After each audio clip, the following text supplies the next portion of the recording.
you're doing here is you're preparing for it. And so it's exactly 40 days before Holika Dahan.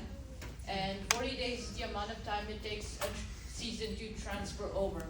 And so basically what we're telling is winter to kind of subside and let way for the king of all seasons, or spring, to blossom and develop and show up in the way it should be.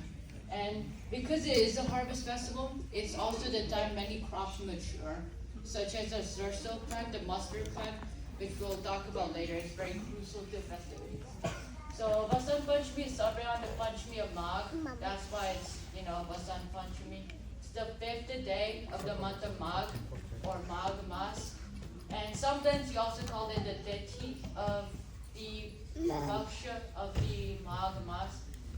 Paksha is fortnight, and Tithi would be the same thing as Panchami in a sense. It's the 5th day. Okay, so going further than the, geological significance of Vasant Panchami as a harvest festival.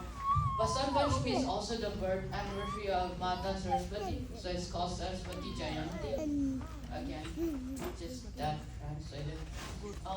And there's a comparison there. Diwali is dedicated to Mata Lakshmi and Navratri is to Mata Durga. And so this is much of the same correlation. And that's why we, perform Saraswati Puja on Vasant Panchami. We just talked about why Vasant Panchami is called Vasant Panchami, while the Panchami is the 5th day. But Vasanti is used here because it represents the color of Mata Saraswati. It's the reddish orange, sometimes leaning on yellow.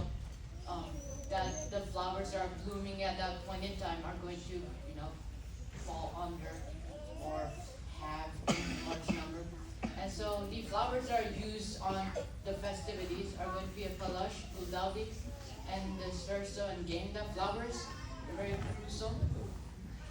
And speaking of the Sarso flower that I mentioned a moment ago, that's a Sarso flower. It's in full bloom by this point in time, this 2nd of February, or so when Vasant Panchami is celebrated.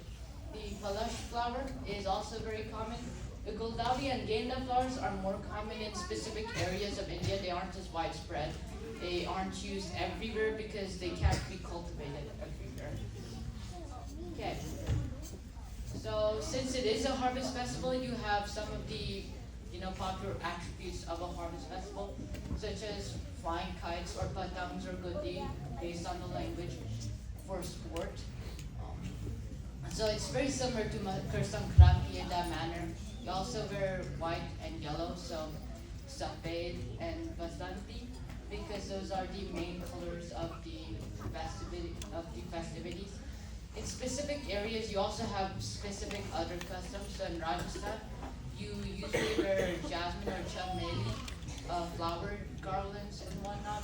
In Punjab, we wear yellow turbans or dresses, so Vasanti colored bagro. And because of the role of Shiva in the festivities, which we'll go over later in the story, in Uttarakhand, Bhagwan Shiv is also celebrated, in addition to Mata Saraswati. Okay, for Saraswati Puja.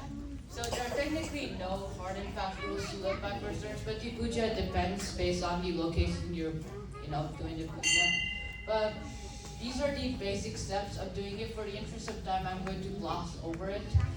You start with a meditation on the goddess Saraswati. After that, you present flowers and whatnot. You wash the feet of the goddess's shrine. You offer water, bathe, and clothe the shrine.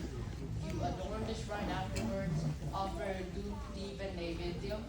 And after all that, you perform Tambulam, Dakshinam, Artikyam, Pushpanjali, and Shastam Pranam, which are all different steps in offering gifts and prayers to a goddess.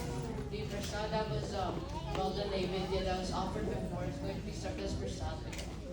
So, about performing Saraswati Puja at home, you can also cover at the mandir there. But celebrating at home, you can prepare the prasad before. You have to prepare the prasad before puja, and you include sweets, flowers, fruits, writing materials in general, because Mata Saraswati is the goddess of knowledge and the patron of the arts. And during the puja, you offer them later on, and you later serve it back as prasad. If you do perform the puja at home, you should keep books and other writing materials near the shrine, because again, Mata Saraswati is a goddess of knowledge, and books, writing materials are going to represent that knowledge, pay homage to what she, in a sense, rules over. And diyas also have a very crucial role in the puja, because the diyas are going to be used to purify the altar place. Okay, moving forward. So, one story, it's about their kasur, and it gets very complicated very quickly, so stay with me. So, basically, there's this asur, their kasur, and he's granted 2 boons by Lord Brahma after years of severe tapa. And after that penance, he basically gets 2 things. First, that he's going to be best. There's no one who will be his equal in the 3 worlds, the moral world, the world of the gods, the overworld, I guess, and the underworld. And secondly, only a son of Shiv can, Bhagwan Shiv can slay him. And the reason that's crucial here is because Bhagwan Shiv has been in a tapa of severe penance for quite some time, and no one thinks that he's going to break that penance for quite some time. And so he's basically immortal for enough time. And so he overthrows Indra with this newfound immortality, as you do. And afterwards, he rules over the dominion that Indra once ruled. It is not good. The gods don't like him. And so Lord Indra creates this plan with Lord Brahma, who kind of created this mess by giving him the 2 boons. And what they have is this idea, this complicated plan of forcing Bhagwan Shiv to see the penance of Mata Parvati, who is the reincarnation of Sati, who was Bhagwan Shiv's first wife. And this plan is going to involve Kamdev and Rati, who are the god and goddesses of love respectively. So you have that. Basically what's happening is Rati distracts Bhagwan Shiv from the penance after he wakes up. Kamdev fires 5 arrows at him, at Bhagwan Shiv. One of them ends up affecting Bhagwan Shiv, and he does end up, noticing Mata Parvati. But he also understands that he's been tricked in a sense, so he burns God Kamadev to ash. And that's the day we celebrate Vasant Panchami. So it's not exactly that we're celebrating the day Lord Kamadev gets burned. We're celebrating the day that Lord Indra's plan kind of gets succeeded. I don't know. So you have that. Moving forward. So eventually Mata Parvati and Bhagwan Shiv do marry, and they have an heir. They bear an heir whose name is Lord Kartikeya or Lord Skanda. And he has this story like told in the Skanda Puran. And eventually, after he becomes the general of the gods, in the Tarakmaya war, he ends up slaying Tarkasur, who started all this trouble in the first place. So that's the story. It's recounted in Kalidas's epic Kumara Sambhava, which is also a very important epic. So you have lots of happening here. Basically, what we're celebrating is the day, like I mentioned before, the day Lord Indra's plan is on the way to succeed. So, going back to the date, Vasant Panchami is celebrated. It is a harvest festival. So like some other harvest festivals, it's going to be marked by the lunar calendar. And so it's not always going to line up with our solar calendar, the Gregorian calendar. And so it falls on a different date every year. This year, it is going to fall on the 2nd of February. Last year, it fell on the 16th, so there's a wide amount of difference in the day it falls under. It's also the Shukla Paksh of Maghamas, which is going to be around what I was talking about being the Panchami and whatnot. Shukla Paksh is going to be the 4th night of the waxing moon. Shukla means bright in Sanskrit. And so this is when the moon is getting brighter, increasing its size. And the Paksh, like I mentioned before, is a fortnight, the 2 weeks in which the lunar calendar is going to fall under specific format, where it's either waxing or waning. The counterpart to the Shukla Paksh would be the Krishna Paksh, where it usually takes on Krishna usually takes on darker tone and whatnot, so that's going to be a waning moon cycle. And so this is the day that's going to fall, or the fortnight is going to fall over. Okay, so like I mentioned before, Vasant Panchami is celebrated exactly 40 days before Holika Dahan, and so it's very correlated to the festivities of Holi.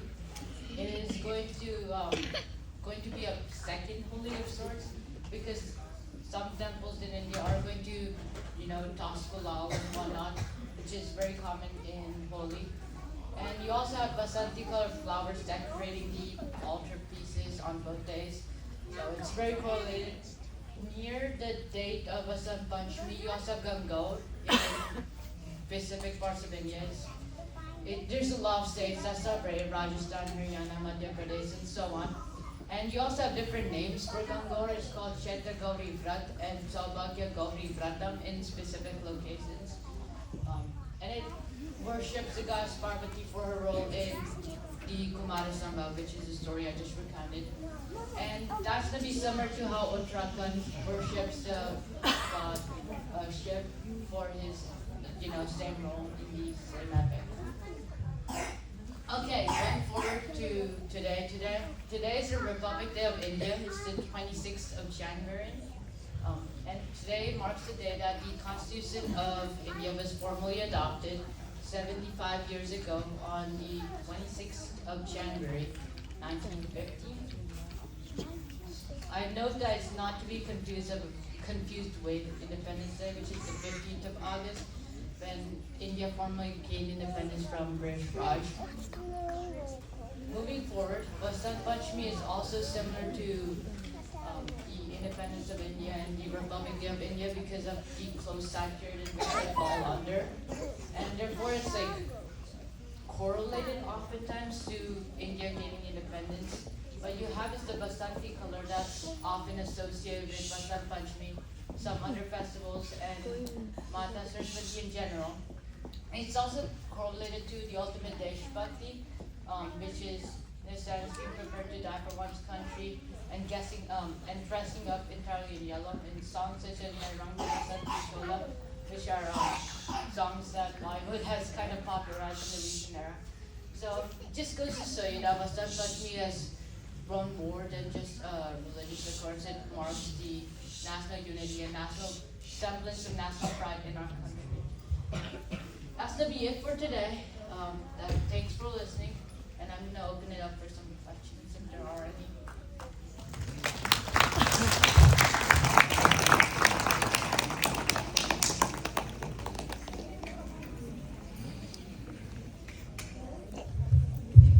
Okay, Meena?